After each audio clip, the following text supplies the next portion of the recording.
¿Cómo les va, amigas, amigos? Nuevamente aquí en Democracia Presente, ahora y siempre, este espacio en donde repasamos estos 40 años de democracia en la República Argentina, siempre hablando con entrevistados vinculados a la política, al arte, a la cultura y a los derechos humanos, obviamente. Y estamos con una amiga, una persona muy querida, Marta Húngaro. Gracias por estar acá. ¿Cómo te va? Bien, gracias por invitarme. Bueno, por favor, Marta.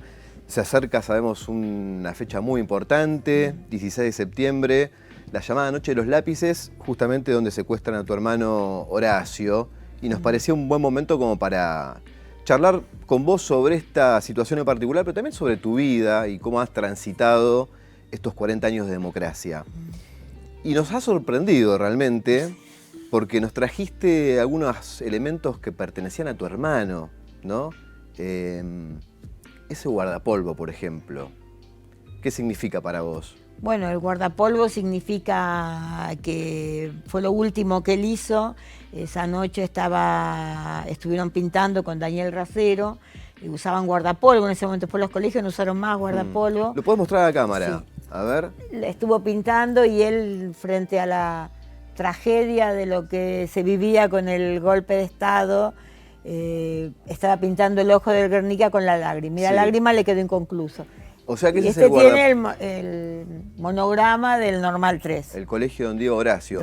O sea que ese guardapolvo lo tuvo el día antes la noche secuestro, antes, digamos. El secuestro fue a las 5:30 de la mañana y sí, como te lo mostraba, está intacto, ¿no? Pensar que tiene 47 años o era bueno el material, pero está intacto. O sea, tiene siempre no sé, a veces pienso en marcarlo, no sé exactamente qué hacer, pero siempre vuelve con mucho cariño a la bolsita donde está guardado hace 47 años. Así que para mí es un gusto compartirlo con vos, que lo puedan ver, porque a veces bueno, es importante, ¿no? Ver lo último que él hizo. Y después había escrito Muchachos Ojos de Papel, que lo encontramos en una carpeta tirada. No, un valor simbólico impresionante, Sí. el guardapolvo de tu hermano Horacio. Bueno, gracias por traerlo acá, por compartirlo. Sí, yo sé con el cariño que lo van a recibir. Y también traje, viste, eran el carné el carné del boleto. Porque bueno, Horacio, dice, junto con los chicos de la Noche de los Lápices, luchaban por eso justamente. Por el boleto estudiantil, y ese es el carnet, ¿no? Este es el carnet que fue conseguido en 1975. Ahí lo podés dar vuelta, que está la foto. Ahí está, en 1975, y en el 76, en abril, los primeros días de abril, ya el boleto se anuló. Y bueno, también estaba el carnet junto con el DNI en casa, cosas que conservo. Y bueno, y uno hablabas recién de 40 años de democracia y 47 años que se cumplen el sábado. Yo los vivo intactos, como esa madrugada que mi mamá nos vino a avisar, y yo vivía en el monobloc cerca del hipódromo y crucé a la estación, que eran unos teléfonos naranjas, a llamar a mi papá que viniera, que había desaparecido Horacio con Daniel. A los 15 días secuestran a Nora, y a Nora la liberan 15 días después, y Nora había pasado por todos los lugares que estaba él, y siempre con, bueno, la consigna que tenían las madres y los familiares de la búsqueda de la aparición con vida. Y bueno, y pasaba el tiempo y la aparición con vida no la conseguíamos, y empezamos con el castigo a los culpables. Y a 47 años estábamos esperando el castigo a los culpables. Totalmente. Bueno, la verdad que muy simbólico, y tener estos elementos de tu hermano me imagino que es algo muy importante, ¿no?, para vos. Antes de seguir hablando de tu hermano y de lo que fue, ¿no?, esa llamada Noche de los Lápices, me gustaría por ahí empezar por tu historia de vida, ¿no?, que tiene también un lazo con la Universidad Nacional de La Plata, no tan feliz quizás. Con otra dictadura, porque otra soy dictadura. Sobreviviente de 2 dictaduras. Con la dictadura de Onganía, porque vos tuviste la triste experiencia de que la universidad te expulsó en aquel momento, ¿no? Me expulsó, única mujer en la única vida de la universidad, de que estaba fundada en 1918. Por actividad política te Por expulsaron. actividad política, por ser militante marxista.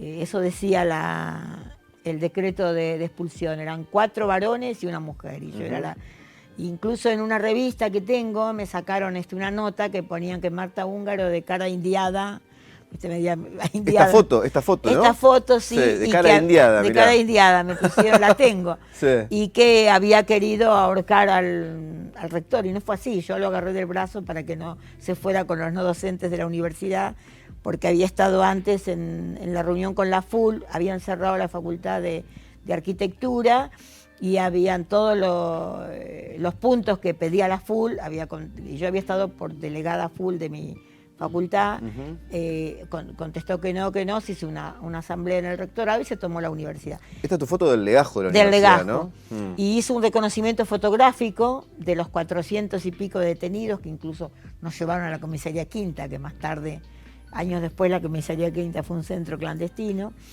Y hizo la identificación del legajo fotográfica y me expulsaron de la universidad. Era de todas las universidades del país, y mi papá empezó a averiguar y a gestionar cómo podía ir a otra universidad, y consigo la inscripción en la Universidad de los Pueblos de Patricio Lumumba en la Unión Soviética. Me pongo a estudiar ruso. Mi papá contrató un abogado que se llamaba Ramón Miralles, que después estuvo desaparecido, que fue ministro de Economía, ¿no? Y él llegó hasta la Suprema Corte de Justicia de la Nación con el derecho, apelando el derecho a estudiar, y me fallaron en contra. Ahí va. Pero bueno, después la primavera no sé si primavera o cómo llamarlo, porque en realidad asesinaron a los de Trelew, a las víctimas de Trelew, cuando está por llamar elecciones el ANUCE, me levantan la expulsión de la facultad. Entonces, bueno, me quedé con el gamulán y las camisetas de abrigo, no fui nada a la Unión Soviética. Bueno, pero estuviste muy cerca de concretar ese viaje y esa experiencia.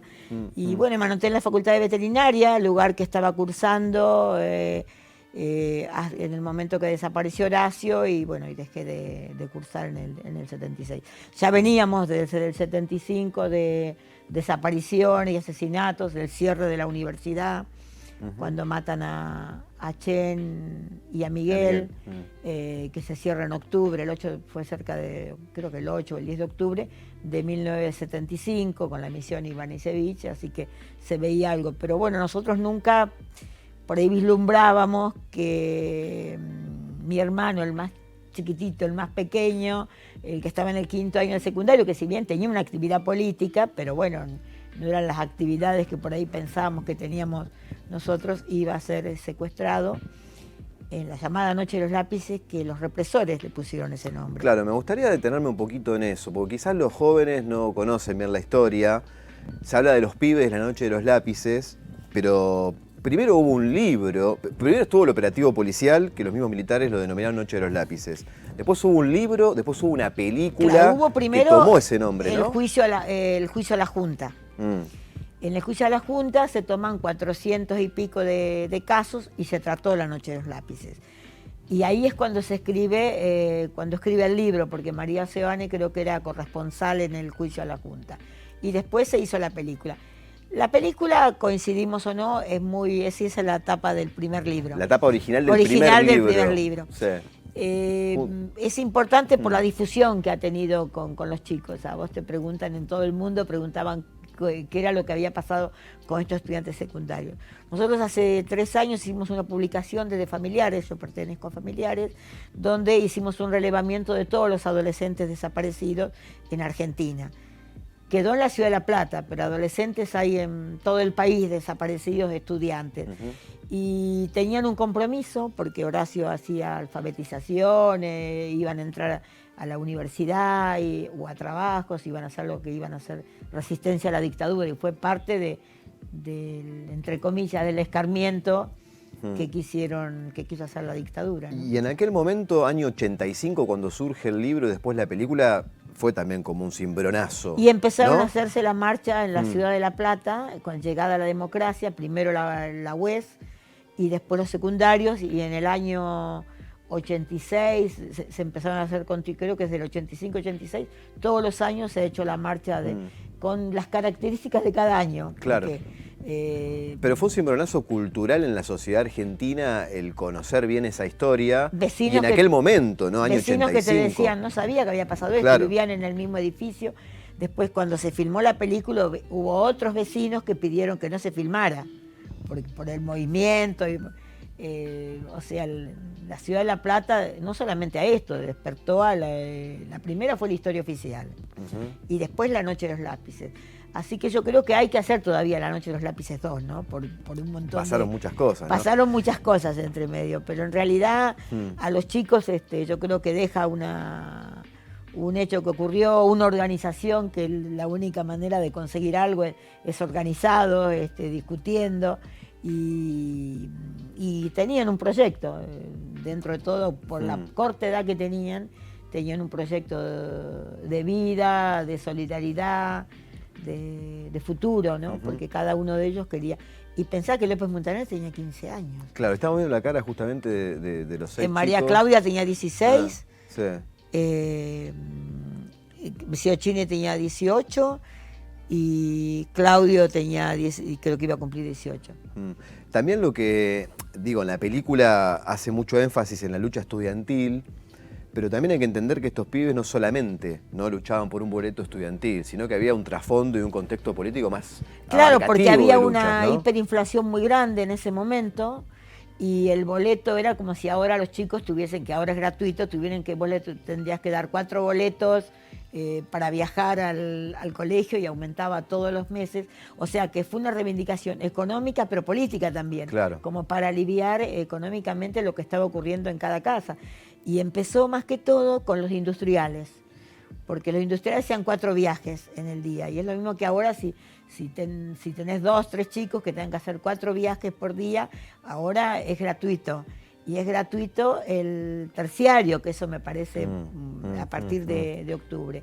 Y yo creo que en los chicos hay que recalcar, yo justo estuve en una charla y el otro día, y cuando voy lo digo, que cuando sacan el boleto, sepan lo que hay detrás del boleto, que no es algo que ellos vio, sino que representa una lucha, vidas que quedaron, ¿no?, truncadas a tan jóvenes, y que siempre digo que es lo mismo que el Día del Trabajo, que nos regalaron el 1 de mayo o el Día de la Mujer, que quemaron mujeres y por eso tenemos el Día de la Mujer. Claro, bueno, y después de esa noche del 16 de septiembre del 76, los pibes fueron trasladados al Pozo de Banfield. Claro, salimos ¿no? a buscarlo y enseguida vinieron a casa, que no los conocíamos, los padres de María Claudia.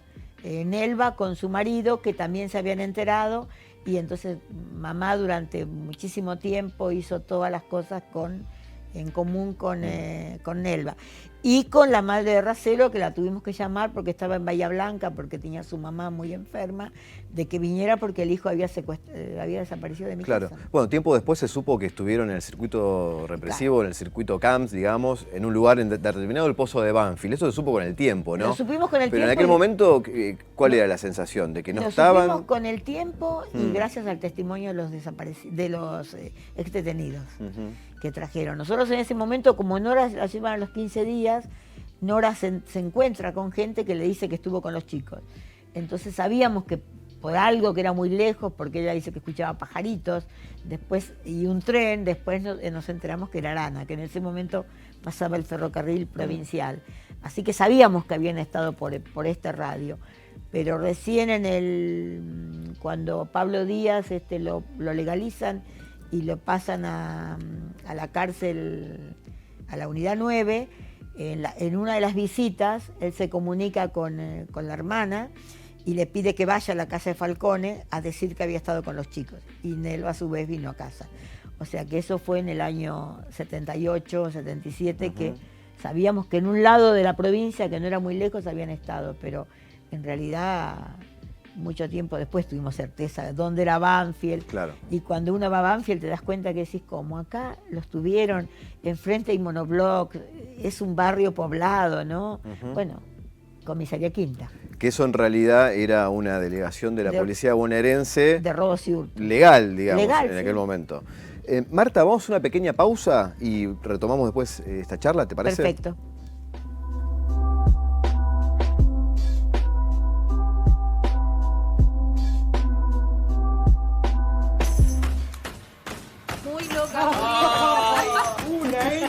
¿Se escuchó bien? Una N que no salió. Estamos haciendo la televisión de ahora, la que se mira en el celu. Muchas menos en el plato. Barrio Meridiano y... Bienvenidos a Objetivo Universidad. ¿Va? Estamos en Instagram, Facebook, en TikTok, Twitter. En YouTube y en Twitch. Soy médico veterinario. Soy licenciada en nutrición. Soy odontólogo. Queremos hablar de educación.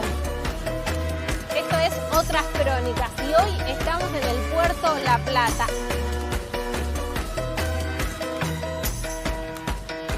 ¿Qué recuerdo te trae esto con Messi? Un hermoso momento.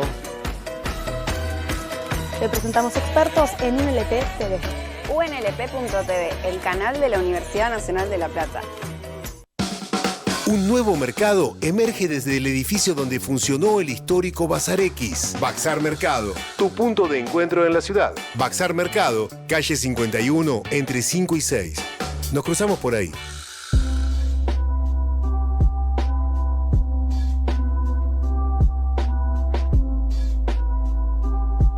Bueno, seguimos dialogando con Marta Húngaro. Hablábamos recién entonces de lo que fue aquel 16 de septiembre.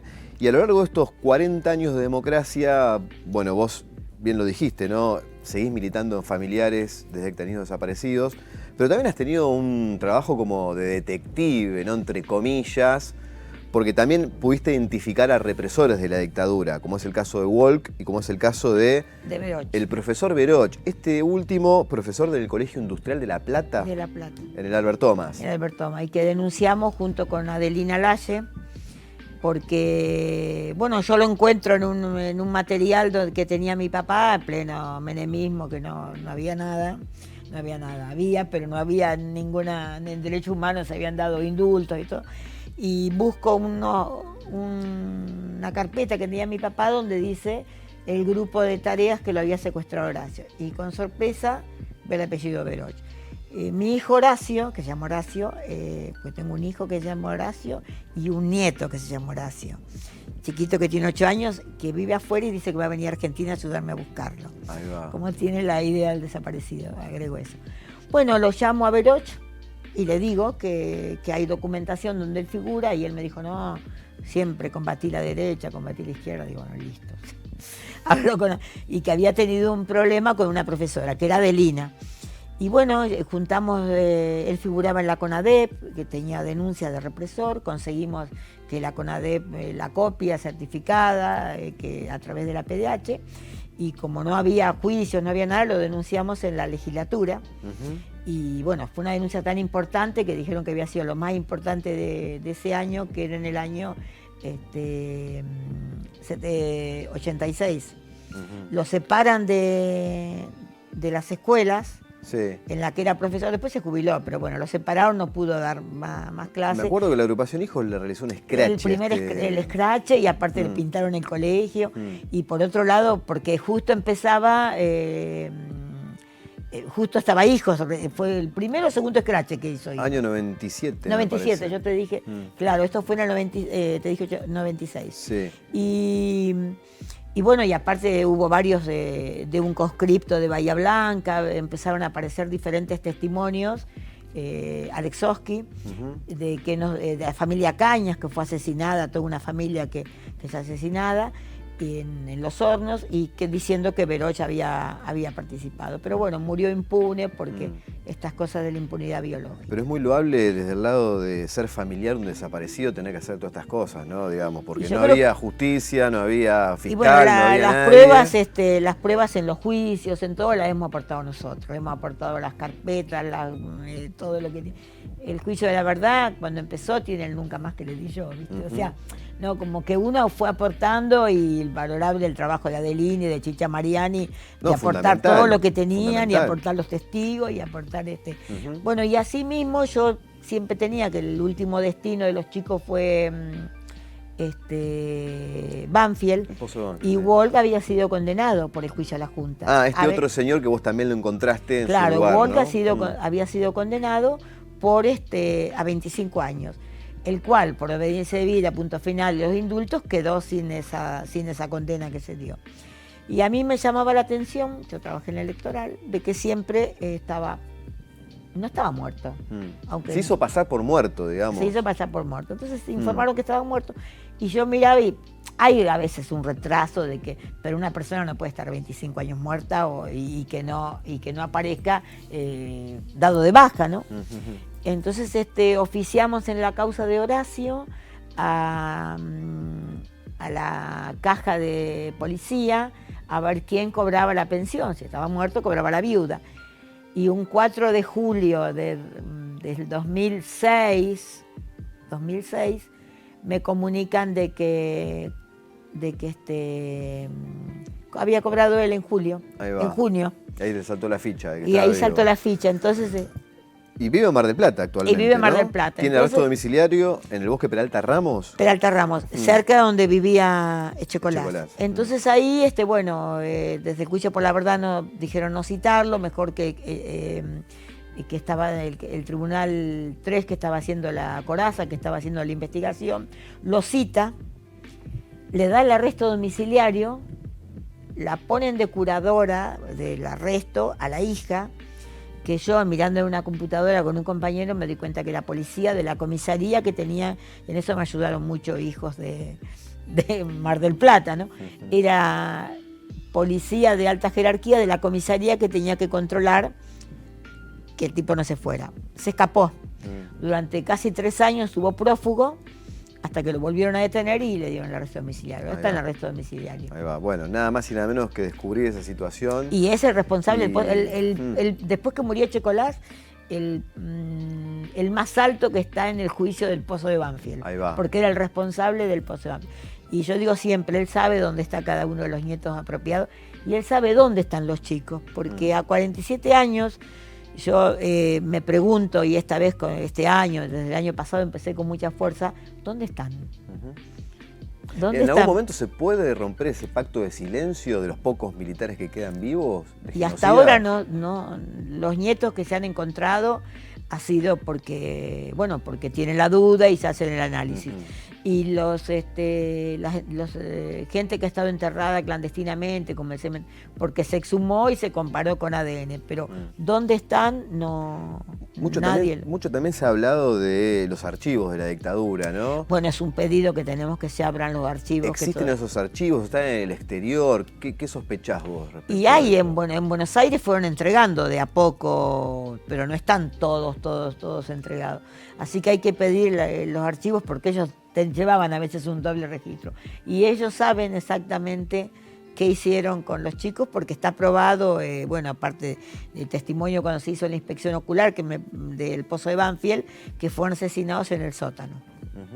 Que se hizo junto con el tribunal y la subsecretaría de Derechos Humanos en el sótano, que se vació de agua, que son ¿y dónde lo llevaron? Eso es lo que exactamente no sabemos, porque si bien el castigo, pero también el saber dónde están cada uno de los 30.000, ¿no? Porque es ínfimo lo que se ha identificado.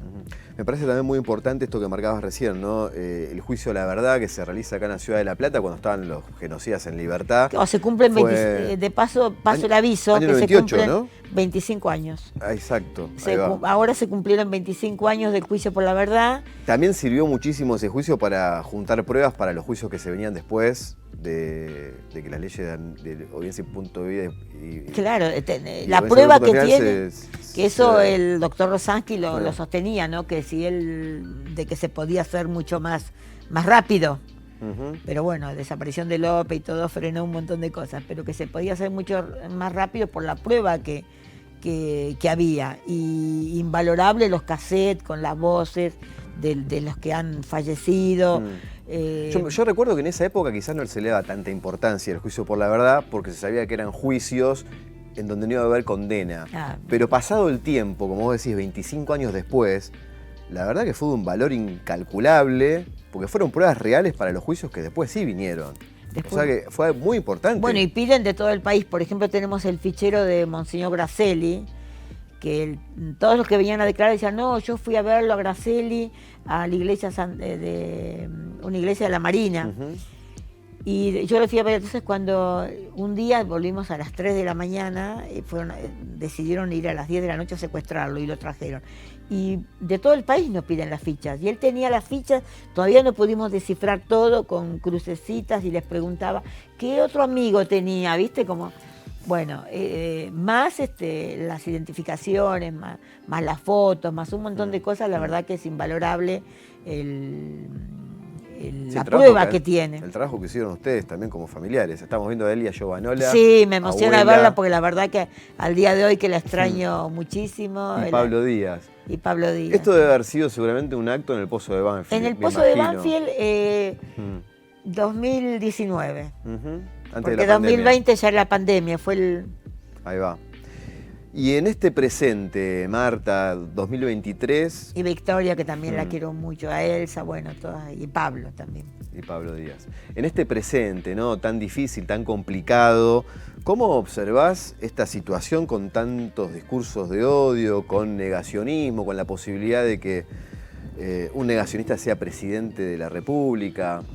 No, ¿Qué aparte, te genera esta situación? No, te genera una sensación terrible que nunca vista en estos 40 años, y yo les exigiría que si ellos saben que no son 30.000, que digan dónde están, porque ellos saben dónde están. Ellos no, el otro día haber hecho ese homenaje en la legislatura fue terrible, ¿viste? Fue terrible porque no se tendría que haber hecho, porque son delitos comunes. Lo otro lo hizo el Estado. El Estado fue el que salió a secuestrar, a torturar y a asesinar en los diferentes centros clandestinos. Y tampoco son tantos los genocidas que están presos. El 90% está con arresto domiciliario. Y que hasta Bullrich hoy estuve escuchando que dijo que, bueno, que pobres viejitos, que los iba a dejar, que no son muchos los que están a indultar o a dar. Es muy, muy doloroso escuchar eso. Pero bueno, yo confío en que Argentina tiene memoria, en que cuando no hay un castigo ejemplar, como son los que estamos recibiendo con las diferentes sentencias, vuelve a ocurrir. Y que tenemos que estar muy alerta, y que, bueno, yo mañana va a ser la marcha, y en todos los lugares que participo digo, yo voy a las 2. Un rato a cada una, porque el enemigo está en otra parte.